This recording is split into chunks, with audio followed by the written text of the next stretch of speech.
So rheumatoid arthritis, as you learned, is a chronic autoimmune inflammatory arthritis that affects the joints but can affect other parts of the body as well.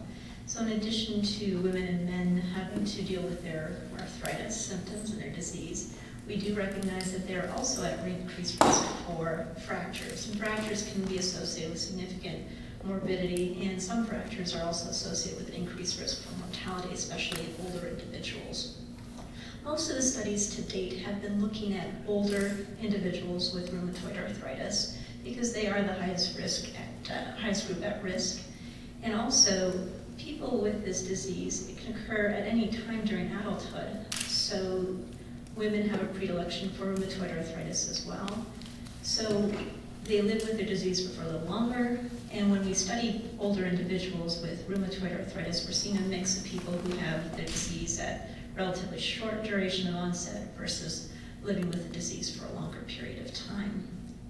Again, most of the studies have looked at older women, but among the ones that have looked at younger individuals, some of the limitations have been the inability to look at all fractures, and also the inability to look at long-term follow-up to determine when the fracture risk is occurring early compared to late. So what we did, we had the advantage of looking at having resources available to us through the Rochester Epidemiology Project. This is where in Olmsted County in southeastern Minnesota, we have a linkage system. So we have the ability to look at all of the inpatient as well as outpatient medical records of the individuals being serviced in that community through Mayo Clinic, the Olmsted Medical Center, as well as other community providers. And as long as we have IRB approval and HIPAA authorization, we can review these records. So with that, we have the advantage of looking at individuals who have a new diagnosis of rheumatoid arthritis over a period of time, and then following forward to see whether they have a risk, whether they have fractures and when they're occurring. So what we did was we looked at a cohort of about 1,200 individuals. The numbers are a little different from what you've got in your package since we were able to update our numbers since we submitted the abstract, but it was 1,171 individuals, about 800 women, about 350 men who had rheumatoid arthritis diagnosed between 1955 and 2007. About 300 women were under the age of 50, about 100 men were under the age of 50, and the rest were over the age of 50. And what we did was we looked at a group of individuals that were matched by their birth year as well as sex and their length of follow-up that we had available in the medical records, and they did not have rheumatoid arthritis. So in these two groups of about 1,200 people each, we were able to look forward through their records to see who had fractures, what type of fractures they were, and whether they were incidental, meaning were they found just on routine x-ray that was done for other reasons, or were they done in response to symptoms or an injury. And then we categorized these fractures by severity of trauma. So whether they were severe, like from a motor vehicle accident, or if they occurred from minor injuries such as a fall. And what we did was that in our analysis, we removed the fractures that had occurred from severe trauma or any fractures that we found that were related to what we call a pathologic fracture from a cancer, for example, and looked at what we would call moderate trauma or less fractures, and compared that to individuals who did not have rheumatoid arthritis. And the bottom line, what we found is that men and women have an increased risk for fractures. These are the moderate trauma fractures.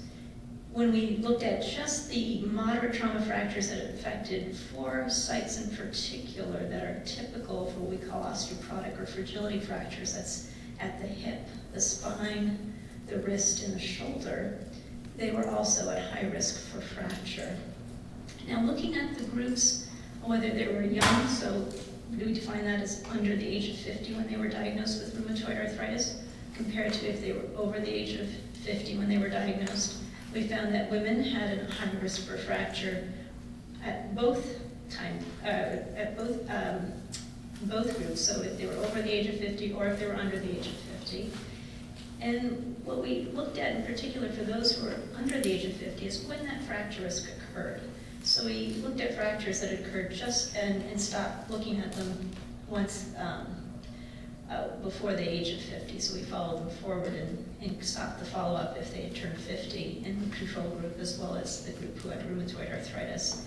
And they were also at increased risk for fractures.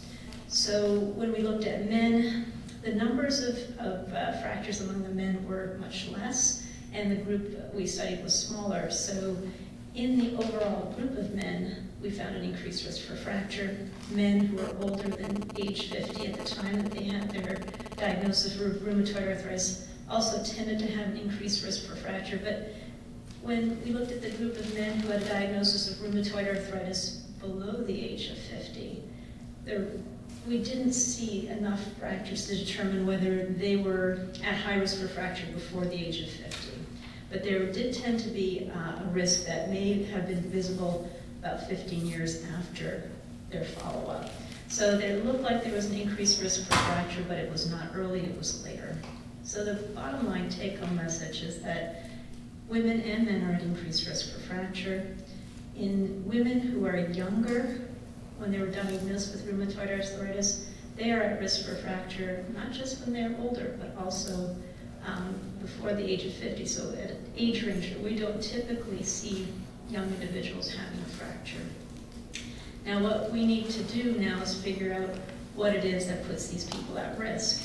Now we do know that steroids, one of the treatments we use for rheumatoid arthritis, can put them at risk.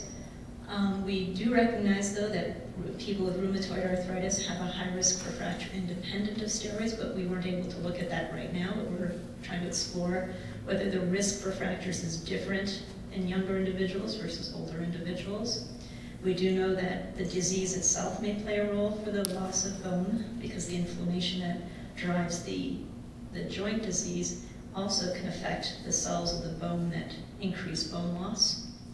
There could also be other factors such as immobility because of their disease, so that contributing to bone loss, or even a propensity for falls that we do know increases the risk for fractures. Now the important points, though, is that our population was largely Caucasian, so we cannot extrapolate our findings to other ethnicity or race groups. Okay. What we are trying to do, as I said, is try to look at what specific fractures are separate from the ones that we've already looked at in terms of the osteoporotic fractures. Which fractures put people, are they having a higher risk for, and is it different when they're younger versus older? And what we also want to do is look at the risk factors among our cohort of people with rheumatoid arthritis to really understand what it is about the disease that's putting some people at high risk and not others. And that way we hope we can understand the mechanism and then perhaps treat the disease better. And until that time, I think we need to make our patients aware of the risk, particularly the younger individuals who may think it's only a problem when I'm older. Try to minimize the risks that we do recognize put people at risk for fractures, such as smoking, maintaining adequate calcium, vitamin D, maintaining the activity, and it's our job as rheumatologists to try to keep their disease under control and educate